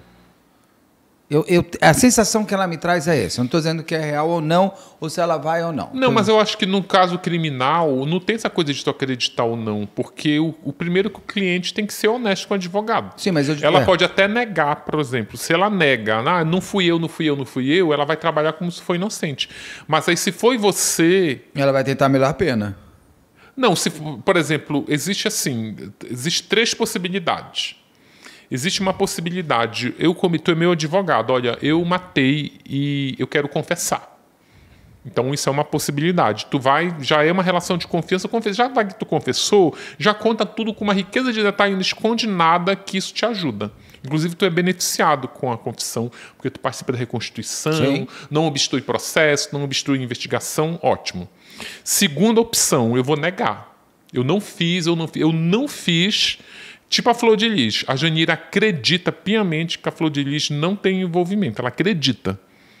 Então, se ela acredita, Justiça seja feita, o Rodrigo Falsos também, que ele eu entrevistei. Mas ele também acredita. Eles acreditam e eles tratam com isso. Isso é a segunda possibilidade. Que aí também envolve confiança. Você não pode mentir. Porque aí, se você estiver mentindo, vai ser mais difícil eu te defender, porque o Ministério Público vem com provas que você fez. Sim. Terceiro caso, que é o mais complicado, que eu acho que é onde não existe essa confiança, que é: eu matei, mas eu vou negar, inclusive para você, que eu matei. E aí tu vai ficar me tratando, um advogado me defendendo como se eu fosse inocente, mas no fundo eu sou culpado, o que é uma defesa mais complicada ainda. Que eu acho que é o que a Flor de Lis faz. Ela mandou matar, fica muito claro isso, mas ela nega até para a advogada. Agora, o que a advogada vai fazer? Você não fala a verdade. Agora, no caso... É que nem relação paciente-médico. Se você está lá tratando... você não pode... Você vai no pneumologista, você está com problema no pulmão, porque você fuma. Aí o médico fala, para de fumar. Você vai para casa lá, fuma, você vai voltar para ele e vai mentir, olha, eu não fumei. Tipo, então tu tá pagando dinheiro à toa. Você tá pagando à toa, você não vai ficar bom e eu não vou conseguir te ajudar. E aquele clichê de que você não está mentindo para o médico, não está mentindo para o psicólogo, nem está mentindo para o advogado. Você está mentindo para você mesmo. Agora, no caso desse menino do poste aí, é Fernando o nome dele? Fernando Sastre. É um caso que fica muito forte por conta do poste. Como a gente estava falando, se fosse um Nivus, talvez não fosse tão importante assim. A morte do cara, ela foi uma morte que... É muito doido, né? Quando ele fala que ele não sabia a velocidade que estava. Painel de um poste mostra, você tem o velocímetro. Outra coisa, você não sabia a velocidade que estava bêbado, é isso? Dá vontade de perguntar isso, é porque a bebida te tirou a clareza. Por isso que é um tiro na cabeça. Isso. É uma coisa... Essa entrevista... Assim, faltou para mim... As pessoas não pensam que isso vai refletir lá no tribunal do júri. Sim, e faltou para mim muito ali a dor de ter matado uma pessoa. A dor de ter quase matado seu amigo. E que você não sabe quais são as sequelas que esse cara vai ter o resto da vida. Ele está internado de novo. Então, assim, faltou a dor humana, de fato. Mas foi graças foi este amigo que causou uma reviravolta, né? Foi inclusive o depoimento dele dele e da namorada dele, que confirmam que ele bebeu, sim. Que fez ele ser preso. Porque a namorada do Fernando volta atrás. Tanto que ele... mas aí tu sabe que eles voltam atrás porque eles sabem que podem pegar para ela, né? Pra namorada? Pega, se mentir. Mas ela lá atrás falou que ele tinha bebido, agora falou que não. Pois mas ela ainda falou no momento certo. Agora, se ela chegar lá num tribunal e na hora do tribunal ela diz que mentiu, porque o júri vê que ela mentiu e não, condena esse... Porque a namorada do amigo fala que ele bebeu. A namorada do Fernando fala que ela não. Mas ela não mudou ainda, né? Não, ela não mudou ainda. Ela lá atrás, pelo que eu tinha... Tu já fez esse caso aqui? Eu fiz com o Carlos esse caso. Traz um personagem desse, gente. Traz uma namorada aí. Eu queria, tô indo atrás. E o outro, que era um outro... Um voltou para o hospital. São dois rapazes e duas moças. Que daí ele até fala assim no Fantástico. Traz a família da vítima. Já convido de novo sempre. Os meninos são bem articulados. Alain Caribé, vamos atrás de novo dos filhos da vítima, por favor. Gente, eu tô igual o Chico Xavier com esse óculos. Nós está mais para Odete Reutemann, Beatriz Segal mesmo. Mas até me perdi aqui, peraí. Você tem um menino e menina e tal. Ele fala no Fantástico também assim: não, eu cheguei do restaurante. E nós chegamos já no carro, eu e o cara, e as meninas chegaram no carro de trás. Cadê a câmera mostrando? Porque tem a câmera ele saindo com o carro, não tem a câmera ele chegando com o carro? Eu acho que a menina não quis ir com ele porque ele estava bêbado. Na saída, mas ele disse que eles saem do restaurante e vão para a casa de pôquer já nessa dinâmica dos dois homens no Porsche e as duas mulheres no carro de trás. Se ele chegou com esse carro, porque ele quer dizer o seguinte, esse meu amigo não foi comigo porque eu estava bêbado. Isso já era o que ia acontecer. Eu posso dizer o que eu acho por que ele foi? Porque eles iam fazer racha. Ele falou que até... Aquilo ali era velocidade de racha, não era de... Ele até falou o seguinte, você tentou fazer racha na Paulista? O menino fala, não, é impossível fazer racha na Paulista. É verdade. Eu já vi. Racha na Paulista? Racha de madrugada. Nossa. De madrugada. Ela tem uma onda verde. Que é uma onda verde que tu pega ela em determinada velocidade, tu pega ela com todos os sinais abertos. Então, eu não entendi se ele teve uma multa disso, se ele tem um processo. Tem um perfil... tem uns caras que me mandaram, eles são doidos para eu fazer matéria lá no blog, eles me mandaram uns perfis, que é no Twitter, que é o lá do Proibidão, que é um perfil de racha. Um perfil até fechado, mas tu entra, tu abre, pede para seguir, eles deixam. Ver. E aí eles ficam publicando vídeo de racha, cheio de racha na Paulista. Agora, esse menino, ele tem um processo... Isso é uma cultura. Porque racha é crime. É crime. Então, mas... É um crime que, inclusive, isso se tornou crime na reformulação do Código de Trânsito, mas ele é uma cultura da periferia. Não, e dos riquinhos também. É uma cultura. É uma cultura tanto de riquinho quanto de cara que tuna carro mais pobre. Eles envenenam o carro. É uma cultura muito Ele masculina. pegou esse poste para fazer... Não fazemos, não sabemos. Mas o que eu quero dizer é o seguinte, eles falam que ele tem um processo de racha na Paulista. Eu nem consigo entender essa parte da entrevista. Não, eu acho que não é na Paulista, não. Eu acho ele até que fala na Paulista é impossível. Não, lá no Ceará ele tem um monte de multa. Que ele falou que ele não faz ideia do que seja. Velocidade. Ele faz, nunca ouvi falar. Tu viu uns vídeos? Tudo é excesso de velocidade. Você viu uns vídeos que eu fiz? Eu fiz um post no blog com do que da ex-mulher dele. Vi. Tu viu uns vídeos que ele não, os vídeos eu não dei desse menino? Ele dando um murro na cara da... A mulher fala, porque quando tu ia chamar a mulher, ela já estava proibida, né? Ela fala, a madrasta dele... A ex-madrasta. Ex-madrasta. Ela fala que era uma família toda desestruturada, era violência doméstica. Tem uma discussão lá, ela conta que ela... Isso tá no teu blog. Tá no blog. O True Crime lá. Do Globo. No Globo. Ela conta que quando ela estava morando com o Fernando Pai, eles tiveram uma briga. Nessa briga lá, diz ela, né, que foi o Fernando Pai e a madrasta tiveram uma briga. E aí nisso, quando eles vão ali meio que ter um embate corporal, ela arranha ele. E aí fica aquela marca de unha meio ensanguentada, aquele sangue assim, riscado. E aí ele tira uma foto, o Fernando Pai, que eles têm o mesmo nome. O Fernando Pai tira uma foto, bota num grupo.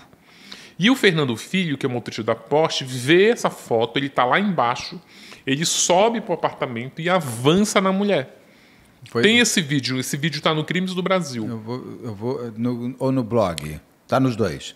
Não, no blog tá a reportagem. Ah, tá. O vídeo tá no Crimes do Brasil e a reportagem... Não, a reportagem eu li, mas eu não lembrava de ter visto o vídeo. Tem, o vídeo tá no Crimes do Brasil. Então tá no Crimes do Brasil, eu vou ver. Do Gilberto, como é que tá o Gilberto? Eu falei do que foi castrado pela Daiane. Eu vi no blog... Tá aguardando a sentença. Ele quer que ela saia de lá. Quer que ela saia. Ele vai estar esperando... Mas aquilo foi uma audiência de instrução. Ou aquilo já é audiência? Não, aquilo já teve... Ela já foi interrogada. Ele já foi interrogado. Não é instrução porque você não vai ter... Não tem júri. Não tem júri, não. né? Agora vai ter... Entrou como tentativa de homicídio, né? Não, entrou como... Lesão corporal gravíssima. Corporal grave. Gravíssima, né? Eu acho que tem gravíssima, mas não entrou como gravíssima. Como? Mas cortou o pinto do homem. Quem falou que não é grave é porque não tem pinto. Eu posso tá enganado, tá? Não lembro agora. Procura para mim só, Saulo, se a Daiane, do caso do Gilberto... Tá no blog. Ela foi denunciada... Eu acho que é lesão corporal grave. Se ela é grave, é lesão corporal grave ou gravíssima. Porque é permanente. Quando você tem uma amputação, qualquer coisa assim, é gravíssima. Tem gravíssima? Tem, né? O do Porsche... O do Porsche é gravíssimo. Então, se o do Porsche é gravíssima, como que o do Gilberto não é gravíssimo? Se uma pessoa que escreveu uma coisa dessa determinou, não tem pinto. Porque não sabe o que significa. Eu vi a audiência dela. Eu vi, tem uns vídeos que você pôs ali. Tipo, o que eu acho muito curioso... Primeiro, eu acho muito... não foi nem mérito da advogada. A advogada até virou minha fonte. Mas é a promotora que decide mudar a tipificação de tentativa de homicídio para... Eu achei o argumento bom de que se ela quisesse matar, ela enfiava mas lembra que a gente estava jantando com uma pessoa que conhece bastante bem isso lá em casa, que é uma pessoa que virou e falou assim, isso não é tentativa de homicídio, porque ela estava com a navalha na mão, ela poderia ter cortado o pescoço dele. A promotora escreveu isso. Então, lembra que tinha uma... Não podemos falar, mas assim, que na hora que me explicou, eu falei, por isso que não é tentativa de homicídio, porque ela tinha na mão a possibilidade de matar ele. Ela não quis matar ele. E tem a coisa dele ter voltado, tipo, se ele que é a vítima...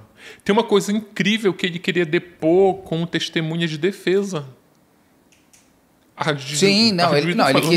Ele quis pagar advogado para ela, ele quis ir lá... vai pagar 40 vai pagar mil. Advogado para ela, vai pagar advogado para a mulher que ele cortou o pinto. Fala que vai esperar ela pelo resto da vida.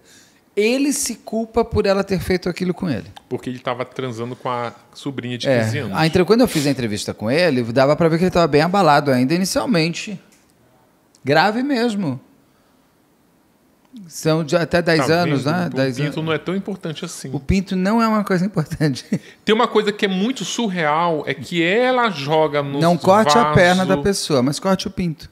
Ela joga no vaso, sabendo... Será que não é porque dá pra...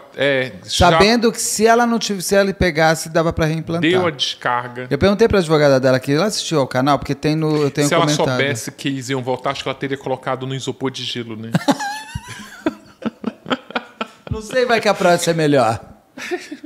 Vai que a prótese é mais jeitosa. Mas ela fala na entrevista que eu fiz com ela que é possível amar uma pessoa sem o pênis porque tem outras formas de amor. Eu achei até bonito isso. Ela fala que o sexo está mais na cabeça. Ela é a melhor argumentação que ela tem que usar para ela não ser colocada como uma monstro. Eu acho engraçado numa teoria que dizem que é uma vingança que ele está armando. Você já viu isso? Muita gente acha que a hora que ela chegar, ele vai cortar ela.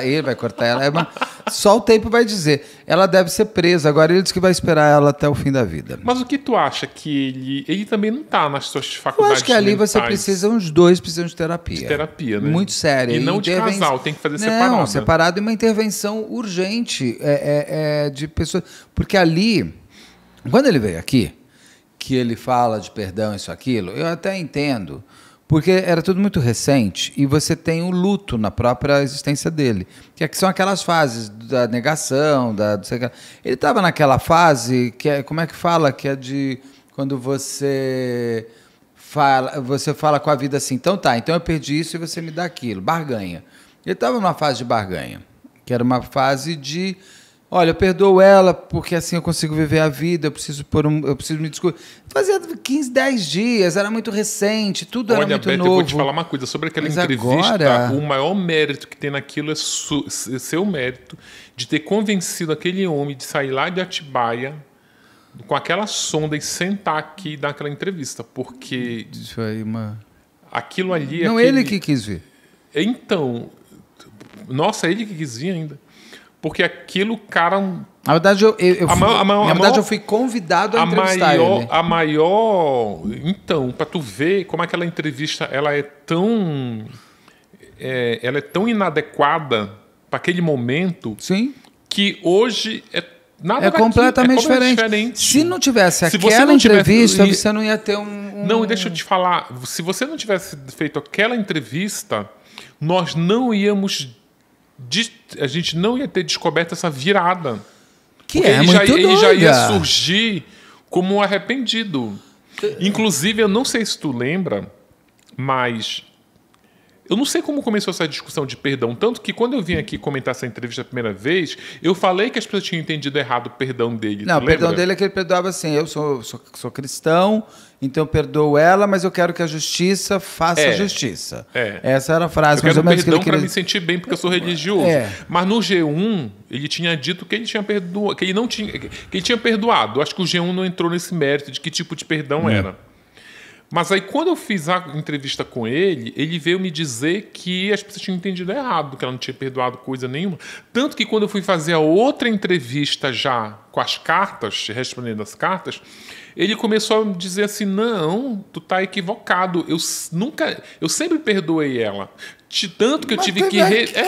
eu tive que voltar para a entrevista. Não, então peraí, calma. Aqui ele fez aqui. Sim. Que aí eu fui olhar, tipo, dizer, não, que ele fala isso, que ele falou pra mim assim, não, eu nunca disse que eu quero que ela pague pelo que ela fez. Como não? Não, ele falou aqui pra mim, sentado aí. Aí eu tive que, tanto que na entrevista, já no texto que eu escrevi dele, que lá não era uma entrevista, lá era um texto corrido. Sim. Eu coloco essa contradição. Olha, ele disse, tanto que eu falei pra ele depois, ele meio que ligou reclamando, porque tu colocou que eu disse o que não tinha dito. Eu falei, cara, tu mudou de opinião, assume isso, assume. E tá tudo bem mudar de opinião, só não pode dizer que nunca pensou diferente. Eu acho que é porque eu dei uma sacaneada nele, que eu acho que eu escrevi lá, que ele tinha dado uma de Raul Seixas, que o Raul Seixas tem metamorfose ambulante. Eu sou uma metamorfose ambulante. Agora ele diz... Ele diz o que disse antes. Só que você não pode negar o que você disse. Você não pode falar, eu sempre fui assim. Não, eu resolvi pensar e eu resolvi mudar de ideia. Sim. E tá tudo certo, a gente humanamente... Sim, evolui. E no caso dele, quem tem que querer alguma coisa é ele mesmo, o pinto é dele. Ou melhor, era dele, ele que ficou sem. Eu acho que também, se tu resolver perdoar o assassino... O quê? Beto do céu, minha filha aqui do lado, eu tentando explicar que o pintinho fugiu. Agora ela ficou triste aqui porque o homem cortou o pintinho. A Adriana deu bosque. Oh, meu Deus. O pinto pra lá. Aqui tem crianças assistindo. Mas um beijo, Adriana, um beijo pra tua filha. Uma coisa que é muito doido é que, assim, que você que me apontou, eu juro que eu não vi que eu falei isso. Foi você que falou, Beto, você viu o que você falou? Me falou a melhor parte da entrevista, eu falei assim, não, você descobriu que a vida é muito maior que um pinto. Eu falei isso pra ele. Aquela entrevista é muito hilária, gente. Eu quis dizer para ele... A vida é maior que um pinto, o pinto não é tudo. Eu quis dizer para ele que a gente consegue viver sem um pinto, sabe aquela coisa? Meu Deus. Suzane. Eu lembrei que eu tenho dentista 18 horas. Não, a gente já vai acabar agora, você só vai me falar de Suzane. Como foi com o Daniel Cravinhos a carta de perdão? Você sabe se o Andréas leu? Leu. Aqui? Não leu. Leu. Não, calma. Aqui você publicou no blog. Leu e disse que não vai perdoar ele. Cara, o Andrés, tem um repórter do SBT que colou nele, ele senta no ponto de ônibus, começa a conversar. E o Andrés, ele não é esse personagem que as pessoas tentam pintar ele como coitadinho, tá sofrendo. Ele é debochado pra caramba. Ele fala pro repórter do SBT, sem saber, sei lá, se está sendo filmado ou gravado, ele fala assim, os caras marretaram, cacetaram, agora eu vou sentar e tomar um chá? Não. E o Caio fala, e a Suzane? A Suzane eu chamo para comer um bolinho. Aquilo ele tá tirando sarro, não tá? Aquilo é ele. Ele é assim. Ele foi assim no julgamento. Lembra que eu te contei? O juiz pergunta para ele assim, você está estudando para quê? Eu estou fazendo tal coisa. Para quê? É tipo assim, está estudando para quê? Para medicina. Para ser o quê? Médico, né? Tipo, para que mais? E a empregada, a Rinalva... Sim. Quando matam... Então, só uma coisa, quando ele fala se a Suzane tá solta, ele tá tirando sarro. Tá tirando sarro, claro. Eu tinha certeza. Tá tirando sarro. E ele fala, temos aí que resolver umas pendências de herança. Mentira. Não é a herança do pai. É da avó. É da avó, mas não precisa. A Suzane vendeu uma casa da avó, isso vai estar no livro. Se me der na telha, eu boto no blog logo. Mas ela vendeu a casa da avó... E aí, vendeu a casa, não foi aquele apartamento, é uma casa da Rua Palestina, vendeu, e aí eles fizeram um contrato de gaveta, porque não... Nossa, mas que nome, Rua Palestina, nesse atual momento. Os aviões, bem na cabeceira. Ali em Campo Belo mesmo. Né? E aí, bem na cabeceira, tu tá lá, os aviões passam bem na tua cabeça. E aí... o cara vendeu, eu já fui bater lá nessa casa, o cara que comprou já me atendeu lá. E aí ele fala que comprou, pagou para a Suzane a parte dela, e a outra parte, como ele estava desaparecido, e ele não tem mais advogado, ele foi depositado numa conta em juízo. Sim, você pode ver. Ou seja, acertos não tem que fazer nada. Só que a Suzane tem ainda uma dívida no INSS daquela fraude que ela fez, Sim. que está lá em quase 400 mil reais, se eu não me engano, e mesmo que ela vendeu essa casa, ainda não quitou a dívida. Então, assim, na verdade, ele tirou sarro quando ele falou que ele não sabia que ela estava solta. Tá, isso, com certeza. Ele é Esse debochado, ele é esse irônico. o deboche, tá? Você vai entrevistar ele, alguma coisa? Está conseguindo? Agora eu não vou, eu vou deixar um pouco quieto, sabe? Tipo, eu vou concentrar no Maníaco do Parque, porque se eu abrir esse leque, não vale a pena eu ir. Eu fiz a entrevista com o Daniel, a carta do Daniel, porque o Daniel estava à mão, tava tendo contato com ele por questões profissionais, mas... Tá bem. É. Apesar de que o Daniel tá um gato, mas... Não, Deus me livre. Aí aproveitei, ele estava ali, perguntei se ele queria, eu botei lá no blog e tal. Mas eu não vou mexer com Suzane agora, porque eu estou envolvido em muitos projetos, e se eu conseguir mexer em 2 livros simultaneamente... Vai enlouquecer. Você vai terminar o Maníaco, depois você vai pegar o Suzane. Suzane não, uma nova história, né? Que eu não sei nem qual vai ser o título.